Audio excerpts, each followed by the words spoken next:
नमस्कार, आपके साथ मैं हूं सुरभि शर्मा और आप देख रहे हैं TV9 डिजिटल। और देश की राजनीति एक ऐतिहासिक मोड़ पर खड़ी है। एक ऐसा मोड़ जो आने वाले दशकों की सत्ता की दिशा तय कर सकता है, क्योंकि आज से संसद के विशेष सत्र की शुरुआत हो चुकी है। सत्र में पेश हो रहे हैं 3 बड़े विधेयक जो न सिर्फ महिला आरक्षण को जमीन पर उतार सकते हैं, बल्कि भारत की राजनीतिक संरचना को भी पूरी तरह बदल सकते हैं। क्या 2029 के चुनाव में 33% महिला आरक्षण लागू हो जाएगा? क्या लोकसभा की सीटें 543 से बढ़कर 850 हो जाएंगी?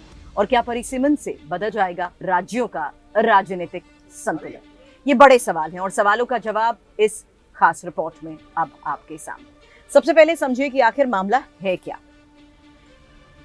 साल 2023 में संसद ने ऐतिहासिक कानून पास किया था, नारी शक्ति वंदन अधिनियम। कानून में प्रावधान था कि लोकसभा और राज्य विधानसभाओं में महिलाओं को 33% आरक्षण मिलेगा। लेकिन इस कानून के साथ एक शर्त जुड़ी थी। पहले नई जनगणना होगी, फिर परिसीमन होगा और उसके बाद ही आरक्षण लागू होगा। हालांकि कानून तो बन गया, लेकिन उसका लागू होना अनिश्चित था। अब सरकार उसी प्रक्रिया को तेज करने के लिए 3 नए विधेयक लेकर आ चुकी है। बात करते हैं उन 3 विधेयकों की जो इस पूरे बदलाव की नींव है। पहला केंद्र शासित प्रदेश कानून संशोधन विधेयक 2026। इस बिल का मकसद है दिल्ली, जम्मू कश्मीर और पुडुचेरी की विधानसभाओं में महिलाओं को 33% आरक्षण देना। यह सीधा कदम है महिला राजनीतिक भागीदारी बढ़ाने की दिशा में।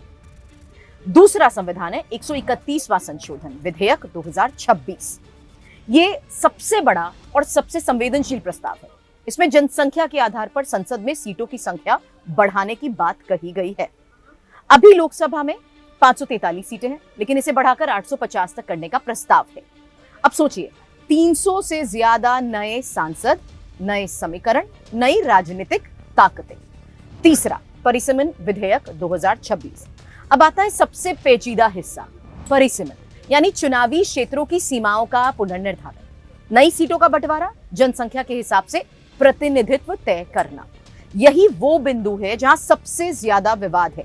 सरकार का यह कहना है कि यह कदम महिलाओं को सशक्त बनाने के लिए, लोकतंत्र को और प्रातिनिधिक बनाने के लिए है।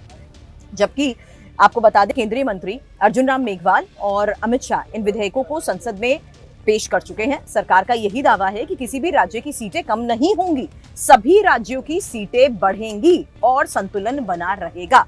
संसदीय कार्य मंत्री किरण रिजिजू ने भी कहा कि महिला आरक्षण को राजनीति से ऊपर रखना चाहिए। अब बात विपक्ष की भी, क्योंकि विपक्ष लगातार ये कह रहा है कि ये सिर्फ महिला आरक्षण नहीं है, बल्कि सत्ता संतुलन बदलने की रणनीति है, यानी एक स्ट्रैटेजिक मूव है। इस बीच कांग्रेस नेता राहुल गांधी ने भी आरोप लगाया कि सरकार परिसीमन और जेरमेंडरिंग के जरिए ही चुनावी नक्शा अपने पक्ष में करना चाहती है। उन्होंने ये भी कहा कि हम महिला आरक्षण के खिलाफ नहीं हैं, लेकिन इसके तरीके पर सवाल जरूर उठाए हैं। अब दक्षिण भारत के राज्यों को यह डर है कि जनसंख्या के आधार पर सीटें बढ़ने से उत्तर भारत को ज्यादा फायदा मिलेगा। इससे राष्ट्रीय राजनीति में उनका प्रभाव कम हो सकता है। साथ ही कांग्रेस अध्यक्ष मल्लिकार्जुन खड़गे के घर पर भी करीब 20 दलों की बैठक हो चुकी है और इसमें तब आपको बता दें, उमर अब्दुल्ला, संजय राउत, संजय सिंह, तेजस्वी यादव और कई अन्य नेता शामिल थे और सभी ने मिलकर सरकार के खिलाफ रणनीति बना ली है। अब एक तरफ विपक्ष विरोध कर रहा है, वहीं दूसरी तरफ एक बड़ा समर्थन भी सामने आ चुका है, क्योंकि अभी फिलहाल इसको लेकर चर्चा हो रही है।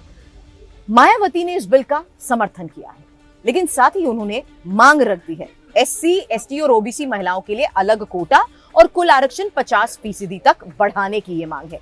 अगर ये तीनों विधेयक पास हो जाते हैं तो 2029 के चुनाव से महिला आरक्षण लागू हो सकता है और संसद में महिलाओं की संख्या ऐतिहासिक रूप से बढ़ सकती है।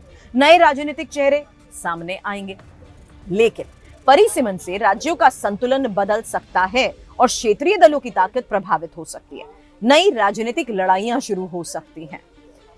कुल मिलाकर ये सिर्फ 3 विधेयक नहीं है, ये भारत की राजनीति को रीडिजाइन किया जा रहा है। आने वाले 20 से 30 साल की सत्ता का ये नक्शा तय कर रहे हैं। फिलहाल खबर यही है कि संसद में इन विधेयक को लेकर चर्चा का समय तय हो चुका है और कल शाम 4 बजे का वक्त है जब इस पर वोटिंग हो।